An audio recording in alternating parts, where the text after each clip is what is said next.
আসসালামু আলাইকুম। এটিএন বাংলা সংবাদে সবাইকে স্বাগত জানাচ্ছি। ফিরোজ তোহার। শুরুতেই বিআরবি কেবলস সংবাদ শিরোনাম। প্রধানমন্ত্রীর চীন সফরে আলোচনায় প্রাধান্য পাবে তিস্তা মহাপরিকল্পনা, জানালেন পররাষ্ট্রমন্ত্রী। পশ্চিমবঙ্গে ক্ষমতার পরিবর্তনে সীমান্তে পুশ ইন বাড়লে ব্যবস্থা নেবে সরকার। ঢাকা ওয়াশিংটন বাণিজ্য চুক্তিতে দেশের স্বার্থ বিরোধী কিছু থাকলে তা সংশোধনের আশ্বাস বাণিজ্যমন্ত্রীর। অন্য দেশের তুলনায় কম শর্ত মেনে করা হয় চুক্তি। চলতি বছরের শেষে স্থানীয় সরকার নির্বাচন, জানালেন তথ্য উপদেষ্টা। হামে শিশু মৃত্যুর ঘটনার তদন্ত হবে। হাওরে ক্ষতিগ্রস্ত কৃষকরা পাবেন অর্থ সহায়তা। শাপলা চত্বর হত্যাকাণ্ডে নিহত ৫৮ জনের পরিচয় শনাক্ত, বললেন চিফ প্রসিকিউটর। ৭ জুন প্রতিবেদন দাখিল।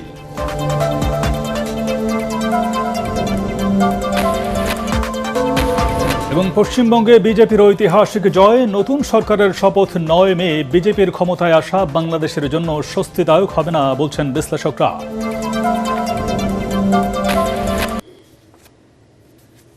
শুনছিলেন বিআরবি কেবলস সংবাদ শিরোনাম, এবারে বিস্তারিত।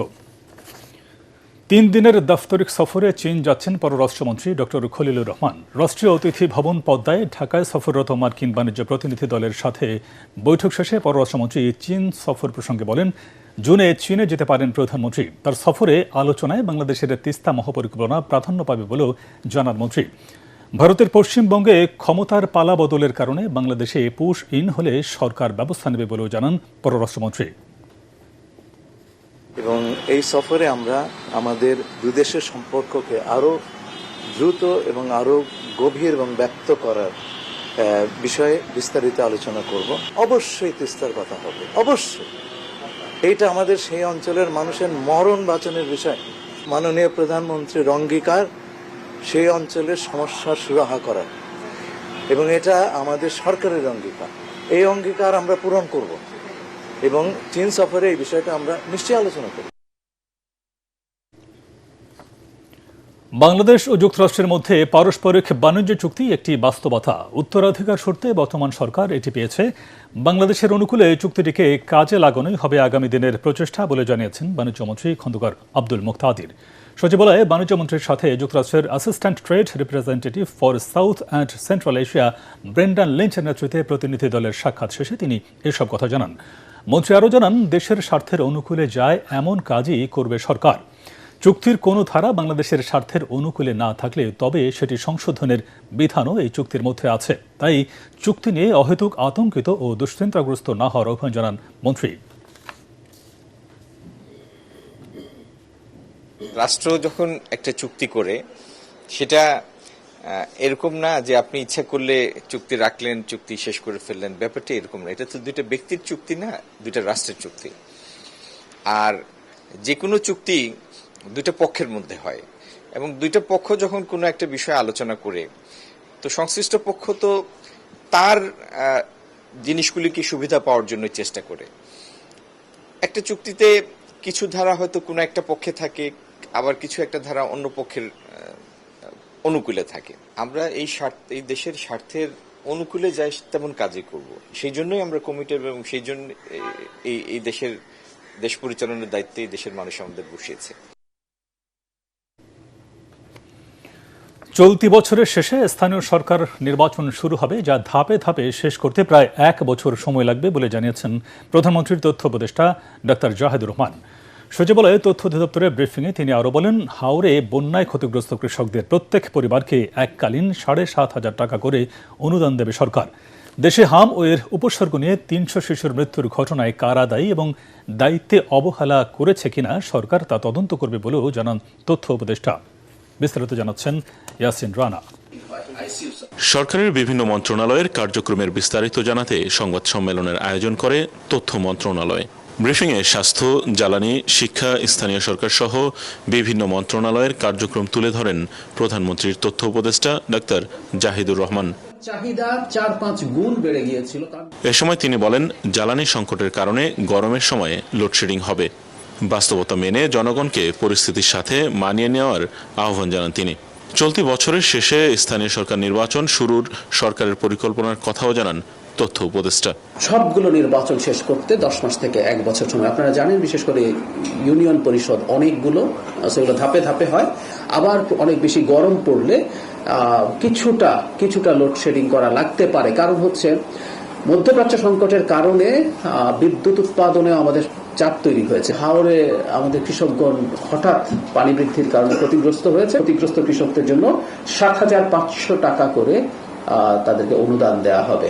হামের টিকা সহ জরুরি কোনো ভ্যাকসিন নিয়ে ভবিষ্যতে সংকট হবে না জানিয়ে জাহিদুর রহমান বলেন, হামে 300 শিশুর মর্মান্তিক মৃত্যুর ঘটনা তদন্ত করে দেখবে সরকার। দায়ী কারা ছিলেন, বা অ্যাটলিস্ট আমরা কাউকে ধরে যে শাস্তি দিতে চাইছি সেটার চাইতেও জরুরি কথা প্রবলেমগুলো কোথায় হলো। সো একটা ইনভেস্টিগেশন আসলে ভবিষ্যতে হেল্প করে যাতে একই ধরনের ঘটনার রিপিটেশন না হয়। ব্রিফিংয়ে বিনা কারণে কোনো সাংবাদিক যেন কারাবরণ না করে সে বিষয়ে সরকার সচেষ্ট রয়েছে বলে জানান প্রধান তথ্য কর্মকর্তা সৈয়দ আব্দুল আহমেদ। বিষয়গুলি আমরা খুব আন্তরিকভাবে দেখছি এবং ইতিবাচকভাবে আমরা দেখছি, সুতরাং এটা নিয়ে অলিড হওয়ার কারণ নাই। এই যে সাংবাদিক যাদেরকে এই ধরনের হত্যা মামলা দেওয়া হয়েছে, তাদের কারো অপরাধ হত্যা মামলার হত্যার চাইতে বেশি। সাংবাদিকদের বিভিন্ন দাবি দেওয়ার বিষয়ে প্রধানমন্ত্রী আন্তরিক বলে ব্রিফিংয়ে জানানো হয়। ইয়াসিন রানা, এটিএন বাংলা, ঢাকা। অনিয়ম ও দুর্নীতিমুক্ত মুক্তিযোদ্ধাদের তালিকা করতে জেলা প্রশাসকদের সহায়তা চেয়েছেন মুক্তিযুদ্ধ বিষয়ক প্রতিমন্ত্রী ইশরাক হোসেন। বিগত সময়ে মুক্তিযোদ্ধাদের জন্য তৈরি বীর নিবাস নিয়ে দলীয়করণ হয়েছে বলেও দাবি করেন তিনি। রাজধানীর ওসমানী স্মৃতি মিলনায়তনে জেলা প্রশাসকদের সম্মেলনের তৃতীয় দিনে অংশ নিয়ে এসব কথা বলেন তিনি। এ সময় প্রধানমন্ত্রীর প্রতিরক্ষা উপদেষ্টা ব্রিগেডিয়ার জেনারেল অবসরপ্রাপ্ত AKM শামসুল ইসলাম জানান, দেশের কল্যাণে সশস্ত্র বাহিনীর ভূমিকায় জেলা প্রশাসকরা সন্তোষ প্রকাশ করেছেন।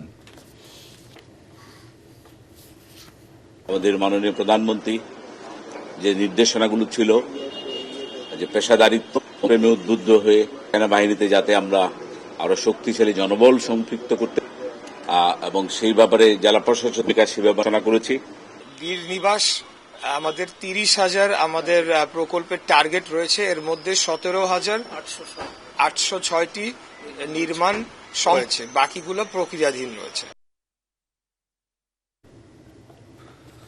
2013 সালের 5 ও 6 মে শাপলা চত্বর সহ দেশের বিভিন্ন স্থানে অভিযানে নিহত 58 জনের পরিচয় শনাক্ত হয়েছে বলে জানিয়েছেন চিফ প্রসিকিউটর আমিনুল ইসলাম। এর মধ্যে শাপলা চত্বরে 32 জন, নারায়ণগঞ্জে 20 জন, চট্টগ্রামে 5 জন এবং কুমিল্লায় 3 জন নিহত হন। তিনি বলেন, তৎকালীন সরকার প্রধান শেখ হাসিনার সরাসরি নির্দেশে এই অভিযান চালানো হয়। এ ঘটনায় এখন পর্যন্ত 6 জনকে গ্রেফতার করা হয়েছে বলেও জানান চিফ প্রসিকিউটর। আগামী 7 জনের মধ্যে চূড়ান্ত তদন্ত প্রতিবেদন দাখিল করার কথা রয়েছে। সরকারের যিনি একদম সুপিরিয়র কমান্ড যিনি দিয়েছেন, সরকার প্রধান থেকে শুরু করে তৎকালীন বাহিনী প্রধান, কমিশনার, পুলিশ কমিশনার সহ অনেকেই এটার সাথে জড়িত থাকতে পারে। আমাদের তদন্ত কাজ প্রায় শেষ পর্যায়ে। আমরা আসামিদের নাম তদন্তের স্বার্থে প্রকাশ করা সম্ভব হচ্ছে না।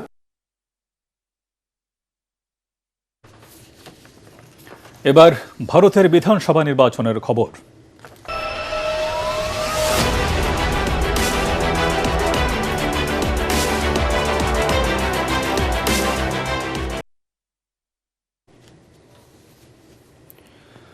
ভারতের পশ্চিমবঙ্গের বিধানসভা নির্বাচনে 206 আসনে জয় পেয়েছে ভারতীয় জনতা পার্টি বিজেপি। 294 আসনের লড়াই শেষে মাত্র 81টি আসনেই থমকে গেছে মমতা ব্যানার্জির ঘাসফুল শিবির।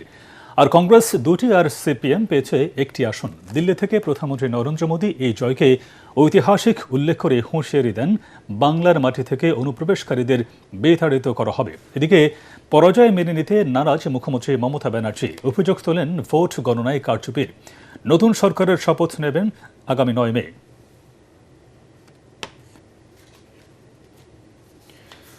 ভারতের পশ্চিমবঙ্গে বিজেপির অভাবনীয় জয়ের পর এখন আলোচনার কেন্দ্রে কে হচ্ছেন পশ্চিমবঙ্গের পরবর্তী মুখ্যমন্ত্রী।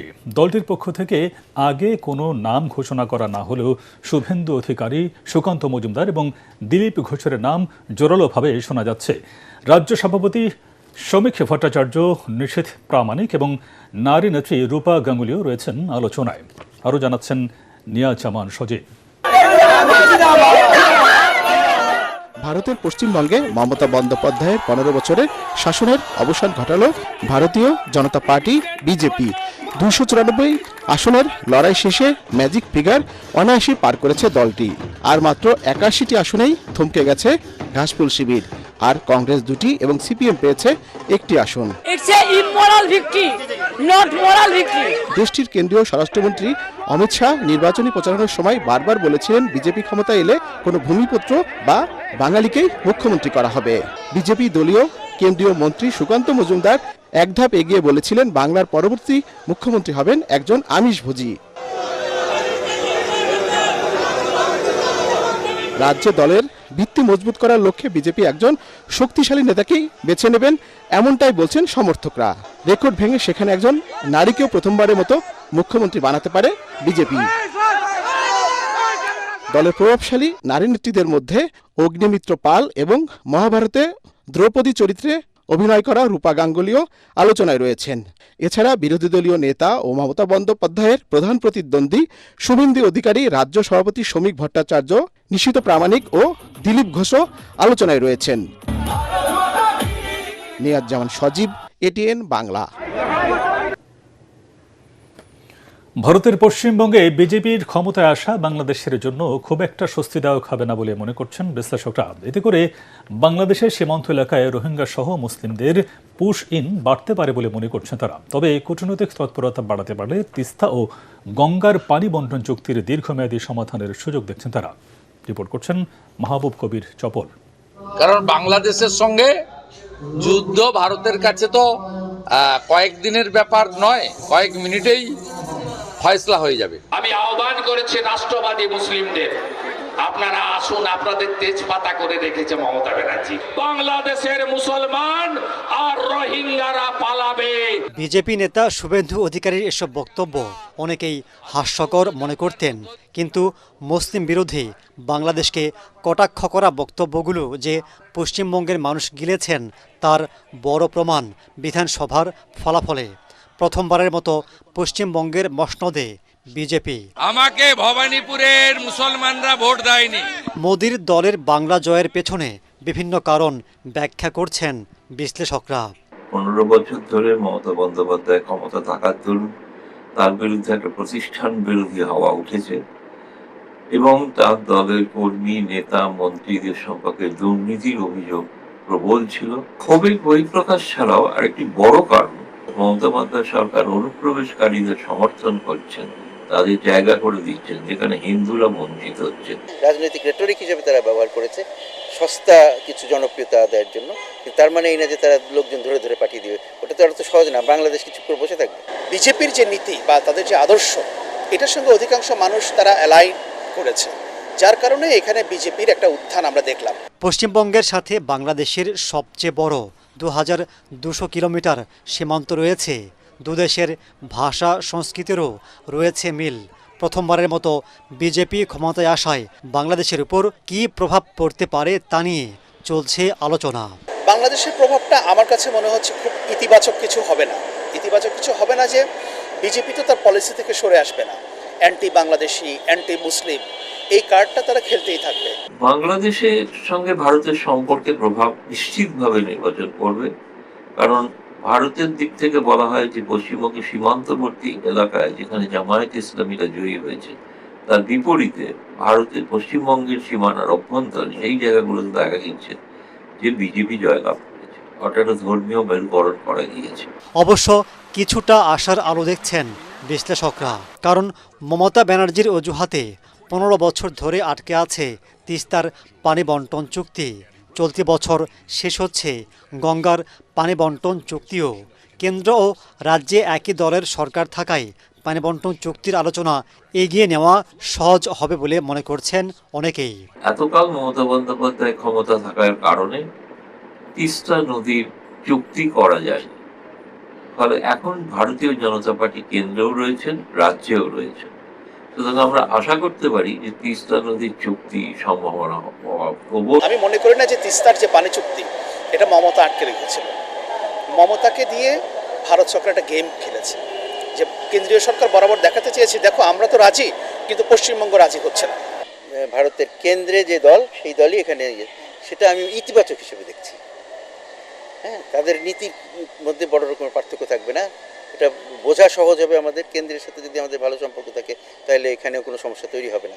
বিশ্লেষকরা এও মনে করছেন বিএনপি সরকারের কূটনৈতিক তৎপরতার উপর অনেক কিছু নির্ভর করবে। মাহবুব কবির চপল, এটিএন বাংলা, ঢাকা।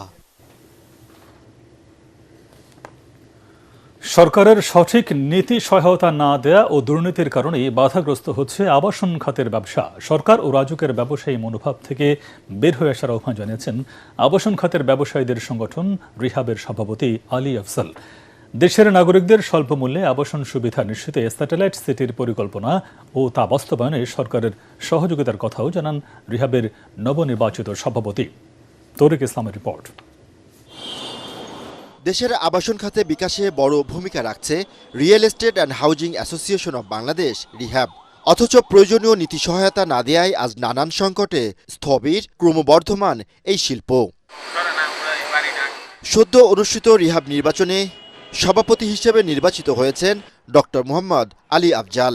এটিএন বাংলাকে দেয়া একান্ত সাক্ষাৎকারে তিনি জানান, সরকারের নীতি সহায়তা ছাড়া আবাসন খাতের সংকট নিরসন সম্ভব না। আইন করা হয়েছে, যে আইনের কারণে ডেভেলপার কমিটি কত কিছু হচ্ছে, রাষ্ট্র কত কিছু হচ্ছে। বাংলাদেশ 18 কোটি মানুষের দেশ, যদি পপুলেশন গ্রোথ এটা থাকে 2050 সালে 25 কোটি হবে, 2100 সালে 35 কোটি হবে। আপনাকে রাষ্ট্রকে 100 বছর প্ল্যান করতে হবে যে আপনার 100 ইয়ার্স ঢাকা সিটির পপুলেশন কত হবে, বাংলাদেশের পপুলেশন কত হবে। আপনার ল্যান্ড তো পারবে না। তাহলে আপনি যদি ডেয়ার দিয়ে 1 তলা 2 তলা 3 তলা বিল্ডিং 4 তলা বিল্ডিং করতে আমাকে বাধ্য করেন, তাহলে 35 কোটি মানুষের আবাসন করতে গোটা দেশে জমি শেষ হয়ে যাবে। সলিউশন একটাই, পপুলেশন বাড়বে, আবাসন চাহিদা বাড়বে, আপনাকে ভার্টিক্যালে যেতে হবে। আপনি হাইট স্টেশন করার কোনো দরকার নাই।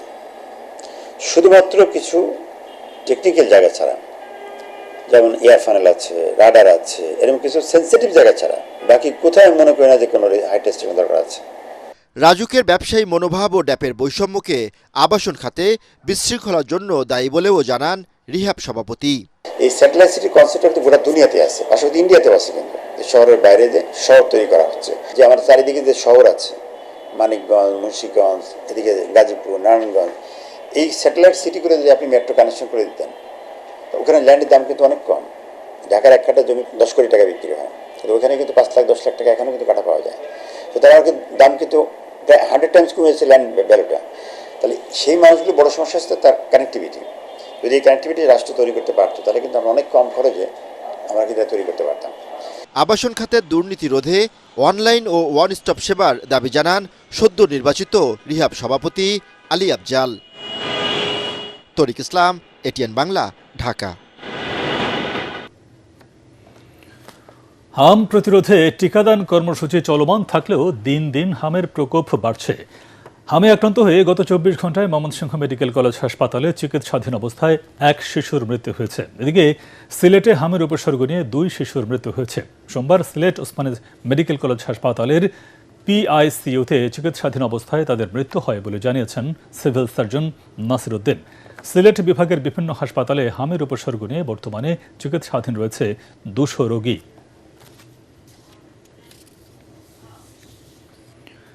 দেশের সুবিধা বঞ্চিত জনগোষ্ঠীর জন্য ফ্যামিলি কার্ড ও কৃষক কার্ডের মতো কর্মসূচি দারিদ্র্যকে শূন্যের কোঠায় নামিয়ে আনতে সহায়ক হবে বলে জানিয়েছেন সমাজ কল্যাণ মন্ত্রণালয়ের সচিব ডক্টর মোহাম্মদ আবু ইউসুফ।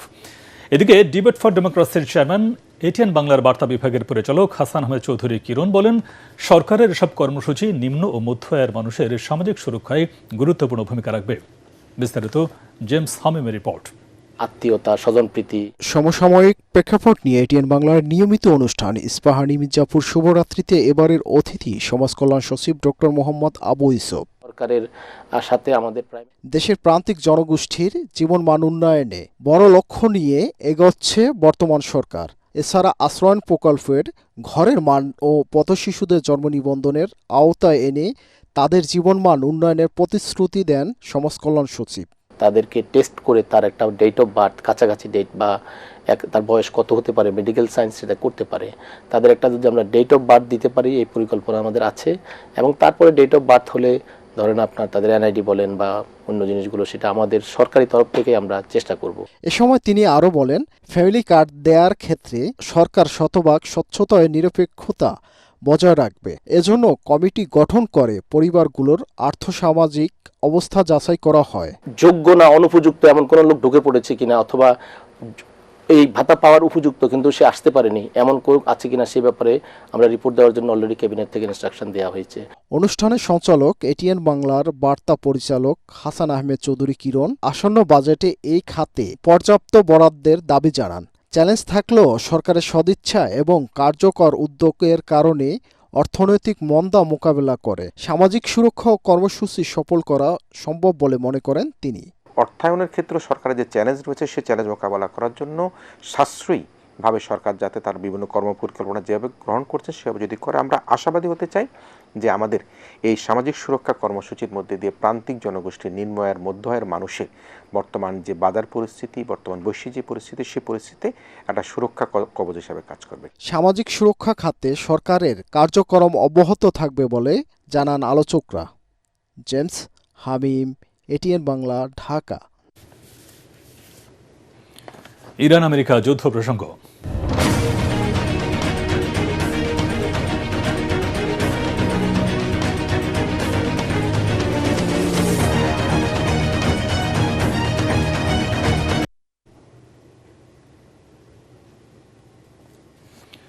ইরানকে পৃথিবীর বুক থেকে মুছে ফেলার হুমকি দিয়েছে মার্কিন প্রেসিডেন্ট ডোনাল্ড ট্রাম্প। ফক্স নিউজের এক অনুষ্ঠানে তিনি বলেন, শান্তি আলোচনার ক্ষেত্রে ইরান এখন অনেক বেশি নমনীয় হয়েছে। এদিকে মার্কিন জাহাজের হরমুজ প্রণালী পার হওয়ার চেষ্টার কঠোর জবাব দেওয়ার হুঁশিয়ারি দিয়েছে তেহরান। তবে রাজনৈতিক সংকটের কোনো সামরিক সমাধান নেই বলেও জানান ইরানের পররাষ্ট্রমন্ত্রী। মাসুদ রানা রিপোর্ট। হরমুজ প্রণালীতে প্রজেক্ট ফ্রিডম পরিচালনাকারী মার্কিন জাহাজে হামলা চালালে ইরানকে পৃথিবীর বুক থেকে মুছে ফেলে দেওয়ার হুমকি দিয়েছেন মার্কিন প্রেসিডেন্ট ডোনাল্ড ট্রাম্প। ফক্স নিউজে এক অনুষ্ঠানে তিনি এই কথা বলেন।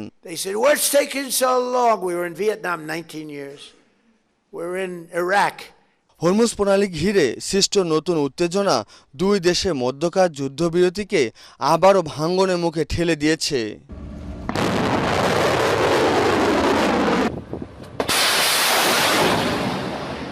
হরমুজ প্রণালীতে যুক্তরাষ্ট্রের হস্তক্ষেপের যে কোনো প্রচেষ্টা কঠোর জবাব দেওয়ার হুঁশিয়ারি দিয়েছেন ইরান। দেশটির ইসলামী বিপ্লবী গার্ড বাহিনী আইআরজিসির রাজনৈতিক শাখার উপপ্রধান ইয়াদুল্লাহ জাভানি এই হুঁশিয়ারি দেন। রাজনৈতিক সংকটে যে কোনো সামরিক সমাধান নেই বলেও জানিয়েছেন ইরানের পররাষ্ট্রমন্ত্রী আব্বাস আরাকচি। সংযুক্ত আরব আমিরাতে ইরানের ক্ষেপণাস্ত্র ও ড্রোন হামলা ঘটনায় তীব্র নিন্দা জানিয়েছে যুক্তরাজ্য, ফ্রান্স, কানাডা, সৌদি আরব ও কাতার সহ পশ্চিমা দেশ। মাসুদ রানা, এটিএন বাংলা। ভারী বৃষ্টিপাত ও পাহাড়ি ঢলের কারণে দেশের হাওড় অঞ্চলে ব্যাপক ফসলের ক্ষতি হয়েছে। এই দুর্যোগের ফলে দিশেহারা হয়ে পড়েছেন স্থানীয় কৃষকরা। সুনামগঞ্জ সহ হাওড় বিস্তৃত এলাকাগুলোতে পানিতে তলিয়ে গেছে হাজার হাজার হেক্টর জমির আধা পাঁকা ও পাঁকা ধান। আগাম বন্যায় ধানের ব্যাপক ক্ষতির ফলে কৃষকরা চরম বিপর্যয়ের মধ্যে পড়েছেন। শ্রমিক সংকটের কারণে ধান কাটতেও সমস্যা হচ্ছে।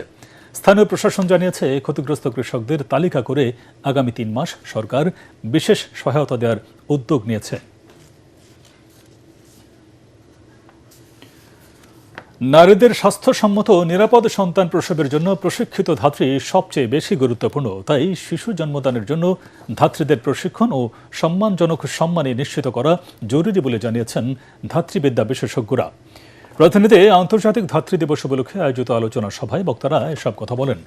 বাংলাদেশ মিডওয়াইফারি সোসাইটি এবং ঢাকা নার্সিং কলেজ যৌথভাবে এই অনুষ্ঠানের আয়োজন করে। সভায় প্রধান অতিথি ছিলেন জাতিসংঘ জনসংখ্যা তহবিল UNFPA এর স্বাস্থ্য বিভাগের প্রধান বিভাবেন্দ্র রঘুবংশী। এছাড়াও বক্তব্য রাখেন আন্তর্জাতিক ধাত্রীবিদ্যা বিশেষজ্ঞ জয় কেম্প, ঢাকা নার্সিং কলেজের অধ্যক্ষ এবং বাংলাদেশ মিডওয়াইফারি সোসাইটির সভাপতি রুচিনা খাতুন।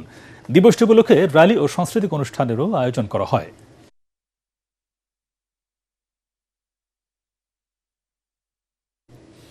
পূবালী ব্যাংক বাণিজ্য সংবাদ।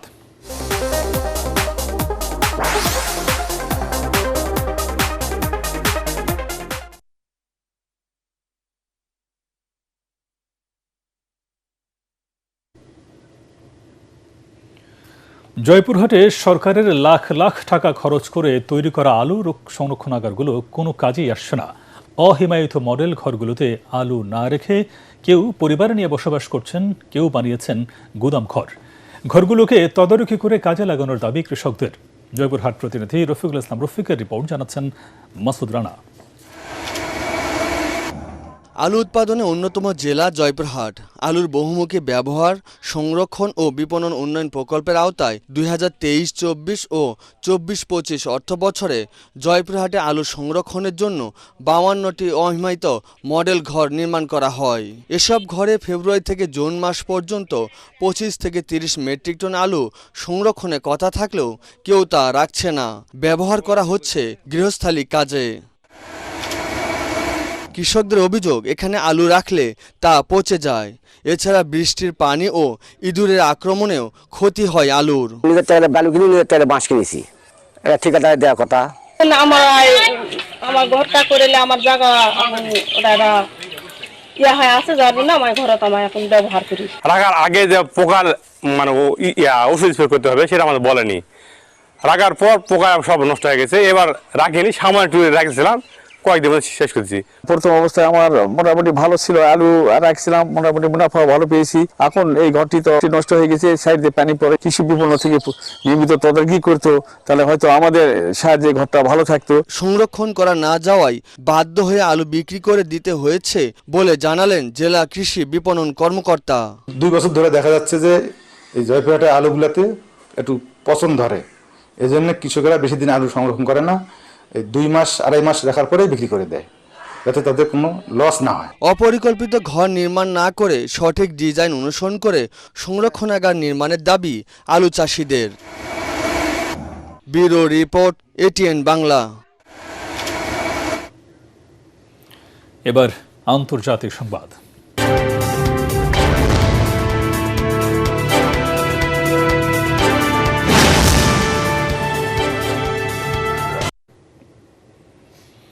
এবছর পুলিৎজার পুরস্কার জিতেছে বার্তা সংস্থা রয়টার্স।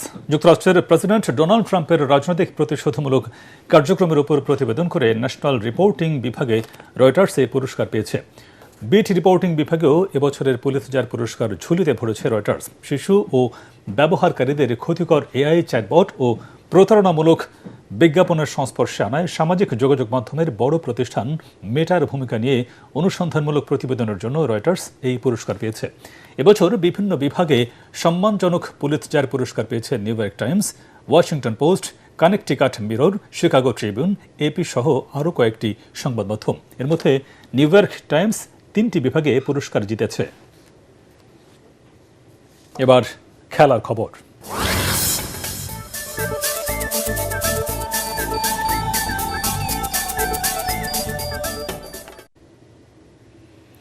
প্রথমার্ধে পিছিয়ে থেকেও ইংলিশ প্রিমিয়ার লিগে ম্যানচেস্টার সিটির সঙ্গে 3-3 গোলে ড্র করেছে এভারটন। আর সিটিজেনরা পয়েন্ট হারানোয় শিরোপা লড়াইয়ে কিছুটা এগিয়ে গেল আর্সেনাল।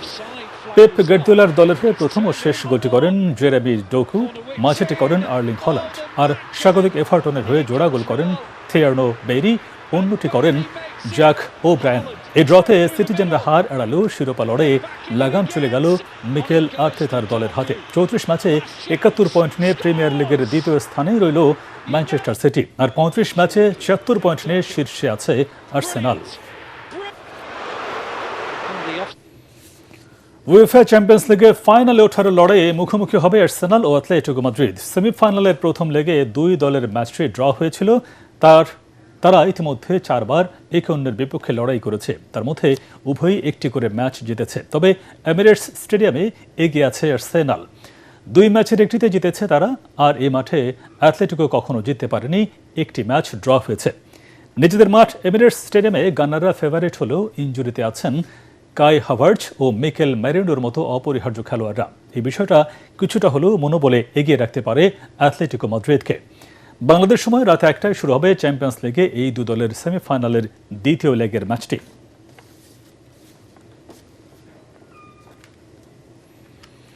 শেষ করার আগে বিআরবি কেবলস সংবাদ শিরোনাম আরেকবার। প্রধানমন্ত্রীর চীন সফরে আলোচনায় প্রাধান্য পাবে তিস্তা মহাপরিকল্পনা, জানালেন পররাষ্ট্রমন্ত্রী। পশ্চিমবঙ্গে ক্ষমতার পরিবর্তনে সীমান্তে পুশ ইন বাড়লে ব্যবস্থা নেবে সরকার। ঢাকা ওয়াশিংটন বাণিজ্য চুক্তিতে দেশের স্বার্থ বিরোধী কিছু থাকলে তার সংশোধনের আশ্বাস বাণিজ্য মন্ত্রীর। অন্য দেশের তুলনায় কম শর্ত মেনে করা হয় চুক্তি। চলতি বছরের শেষে স্থানীয় সরকার নির্বাচন, জানালেন তথ্য উপদেষ্টা। হামে শিশু মৃত্যুর ঘটনার তদন্ত হবে। হাওরে ক্ষতিগ্রস্ত কৃষকরা পাবেন অর্থ সহায়তা। শাপলা চত্বরে হত্যাকাণ্ডে নিহত 58 জনের পরিচয় শনাক্ত, জানালেন চিফ প্রসিকিউটর। 7 জন প্রতিবেদন দাখিল।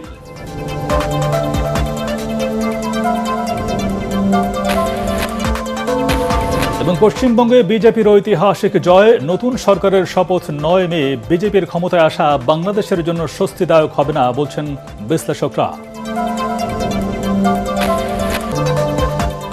পরবর্তী সংবাদ দেখার আমন্ত্রণ জানিয়ে এখনকার মতো শেষ করছি। আর এটিএন বাংলার সংবাদ ইউটিউবে দেখতে ব্রাউজ করুন youtube.com/ATN Bangla News। ধন্যবাদ সবাইকে।